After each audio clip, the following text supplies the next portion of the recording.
আরে বোন যা, তুই বান্ধবীর সাথে বন্ধুত্ব কর, তাড়াতাড়ি ওর কাছে যা, তারপরে আমরা সবাই মিলে ওকে খাবো। ঠিক আছে ভাইয়া, আমি এখনই যাচ্ছি। এ বান্ধব শোন, তুই কি আমার বন্ধু হবি? ঠিক আছে, আমি তোমার বন্ধু হতে পারি, তাড়াতাড়ি চলো। কি খাবে? আঙ্গুর খাবে? এই নাও, তোমাকে আমি আঙ্গুর পেড়ে দিলাম। এটা তো অনেক মিষ্টি। এ বান্ধব, তুমি আমাকে দেখে ভয় পেও না। হে হে হে, এ নাও, আমি তোমার জন্য একটা জিনিস এনেছি। এ বোন যা, তুই ওকে নিয়ে আমাদের বাড়িতে চলে আয়।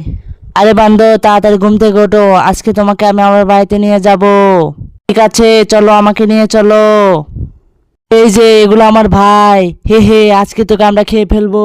তার আগে তুমি তোমার বাবাকে ভালোবাসলে একটি লাইক করে দাও এবং চ্যানেলটি সাবস্ক্রাইব করে দাও এবং কমেন্টে আই লাভ ইউ বাবা লেখো। না, আমাকে খেও না। না, আমি তোমাদের কি ক্ষতি করেছি? তুমি তো আমার বন্ধু হতে চেয়েছিলে, তাহলে এখন আমাকে খেতে চাচ্ছ কেন? প্লিজ আমাকে খেও না, প্লিজ। আমি অনেক অসহায়, আমার কেউ নেই, প্লিজ। প্রিয় বন্ধুরা,